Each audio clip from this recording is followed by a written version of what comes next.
Hey guys, First Bell Comic Book University. That was just episode number 5. Hey, listen, for episode 2, or episode 3, I know I accidentally said episode 2. I fixed that in the description. Just deal with it, please. It's episode 3. Anyway, this is episode 5.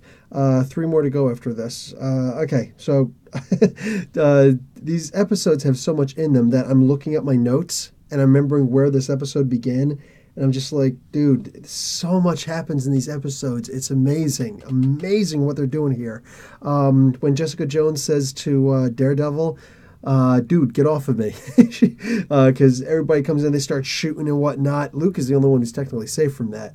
What do you call it? Everybody jumps on the ground. Daredevil jumps on top of her. Like, I guess, was it Daredevil or Iron Fist? Either one. I think it was Daredevil. It's the whole, like, like the chauvinistic idea, must protect the woman. Dude, come on. So I like that she is exactly who she is. She plays her role very well. She plays her character very well. Madame Gao, with the whole we want him alive thing. Like, it's cool that they're putting so much on Iron Fist for this. I'm good with it. And this episode specifically, I'm realizing how much he's actually come up since his since season 1 of Iron Fist. Like, he wasn't that good of an actor. And even now, I think that he should be a lot more cut up than he is. I'm talking like physically. He should look a lot more ripped, but whatever. He's got the acting down right now at this point, and I'm good with it. It took this long for me to really acknowledge it, this many issues into it, but whatever. He's getting a lot better. The dude with the Panama hat, the white hat dude, Sawambi, him with those pressure points on Luke Cage like that, I just want anybody who's curious to know this is exactly what it would be like going up against Captain America, except a guy who's simply a lot better. This guy's good. This guy's okay. Why did my stream go offline? I don't know why. Whatever. Looks like it's back. It's just being silly. Anyway, what do you call it? All good stuff. Like, if you're ever wondering what it'd be like Luke Cage going up against Captain America, it would be like that, only Captain America would be a hell of a lot tougher. It would be frightening. He wouldn't stop hitting Luke. I'd be surprised if Luke could get a punch in backwards. But again, that's just the comics. In the movies, they would try to make it a little bit more, a little less one-sided. Anyway, Luke finally winds up capturing Sawambe.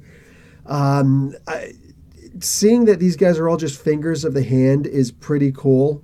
So we know now that Alexandra isn't the Beast. She isn't Mephisto. She isn't anybody special, so to speak. She's like the thumb of the hand. You know what I'm saying? Of all five phalange, I guess, of the hand. I'm good with that. Kind of like an overhype. I'm glad I didn't have to make explained in a minute for the Beast. I will eventually, but Luke capturing him it didn't really do too much to change things. But it was cool at the end with like the torture and all that crazy stuff. It finally came out more that Daredevil knows, and on top of that, just the idea that that Stick got to actually kill Sawambe. He'll be back. Well, actually, no. Now he won't be back, will he? Because they're all out of their resource. So wow. Wow. Eventually they got to say what the resource is, right? Because they're talking about it a little bit too much. So, Elektra was sharpening her blade at one point. I think most of us was able to look at that and say, no, you don't go back and forth sharpening a blade. You go in the direction of the cuts you want to make, all right? You don't sit here and just start sharpening back and forth. It's funny. That's the thing that annoyed me the most. Plus, she wound up tripping a little bit, climbing up those stairs at the very end. Come on. Am I the only guy who noticed? Like, that's one of those scenes where you reshoot. I get it, she's wearing the really cool clothes and whatnot, but if she seems to just the slightest bit trip over it, that means that they're ineffective. So you reshoot that scene. Come on. I don't think anybody noticed. I noticed. Here's something that some people are not going to like, and I don't mind the controversy. I said all throughout Iron Fist and all before it in my podcasts and everything that I'm glad they got a white person to play Danny Rand, Iron Fist. Many reasons why. Many reasons why. To sum it up, because the original Iron Fist was white, and Iron Fist, Danny Rand, is a dumbass. He's a nitwit. He's always screwing up. He's like the most incompetent Iron Fist ever. As a comic book guru, that's actually what's on my comic book university certificate that I made. Literally, as a comic book guru, I know. Most of us who are fans of Iron Fist, we know. Those of us who have at one point, I lost mine, owned issue number 14 of Iron Fist just because Sabretooth was in it. It was his first appearance. All that stuff. We know. Iron Fist, Danny Rand, is the dumbest Iron Fist who's ever existed. All the other ones were far more competent than this guy. This guy is an incompetent buffoon. He's a jackass, and it's one of the reasons why we love him so much. And one of the main reasons why I said, realistically, the main reason why I said you do not want to try and stop the whole cultural appropriation stuff. Shut up.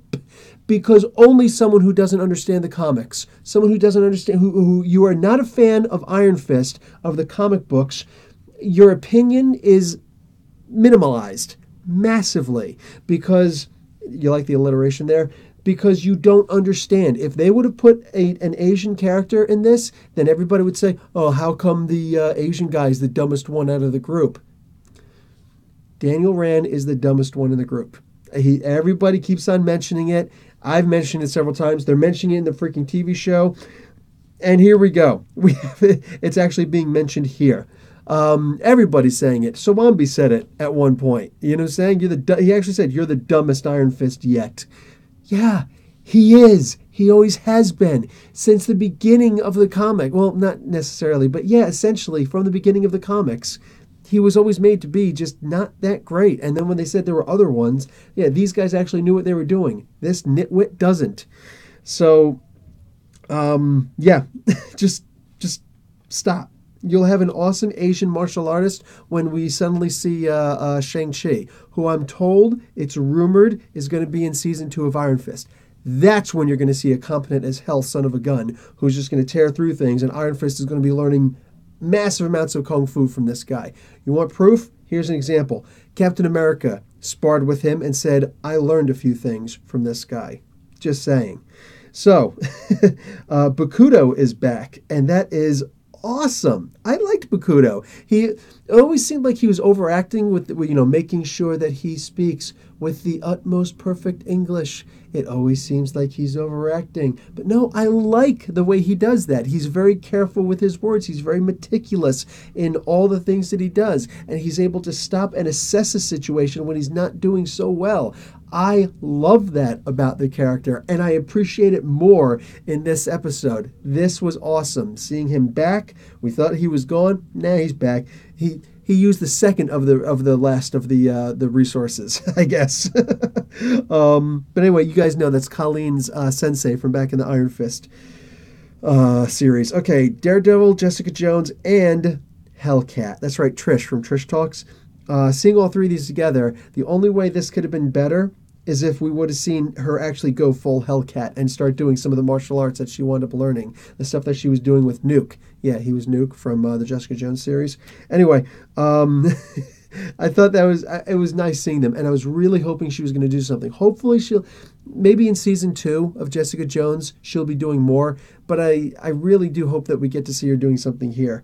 On top of that, seeing the entire supporting cast of all 4 of these TV shows, these Netflix series, in one room and interacting like sullenly, I liked it. I liked it a lot. I just sat there. I literally, like the whole movie, the whole TV series, I was sitting here like this, watching it. Wow, wow, wow.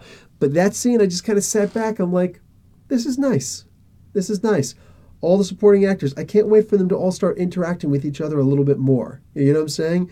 Hey, if we see Marcus, what the heck was his name? I got it up here somewhere. I can't remember his name now. But if we see him trying to get with, it says offline again. It's my internet. If we see him trying to get with Karen Page, I'm good with it. Why not? Mix it up, man. It's a TV series. It's not the comic books. Do it. But genuinely enjoying seeing this stuff. It's so much fun. And then, oh my God, we got to see the daughters of the dragon communicating with each other. Now, this was very unrealistic. How Misty Knight gave Colleen Wing back her sword. She gave her back her katana. You know what I'm saying? Let's be realistic. A cop ain't doing that, right? A cop ain't gonna do that. But I don't even care because that was freaking awesome. We got to see the daughters of the dragon talking, and that moment, in case you are just watching this because you feel like watching it, whatever, no. Let me tell you what it is that you just got finished seeing. What you just saw was a huge shout out to the deep fanboys, like myself, who said, oh, it's the daughters of the dragon and they're talking to each other. Oh my God. Yeah, because that's what we all did. I did.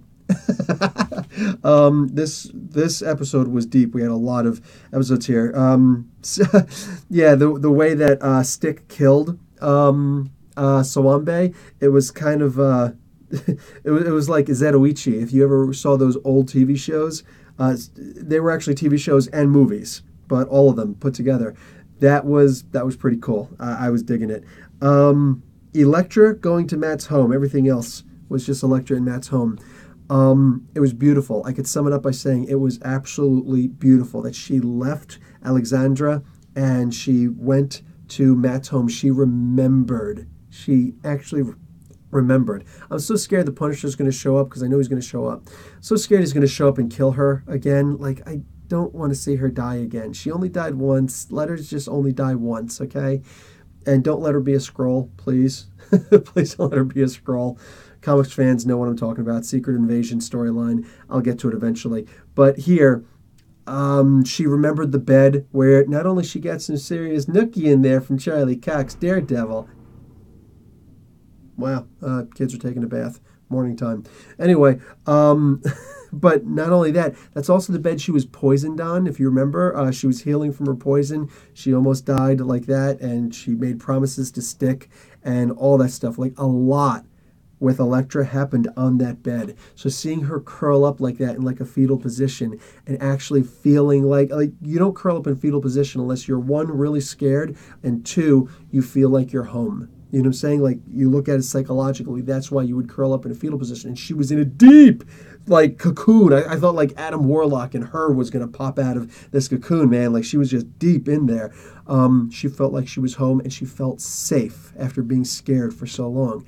That is freaking awesome. So much, aside from her tripping over her own cloak and them not editing that out, that was beautiful. I loved seeing that. Oh, my God. Like, so much was said and not a single, there wasn't a time where her mouth even opened. Even like they showed like when you think about it, they even showed the Foot Locker, right? My kids.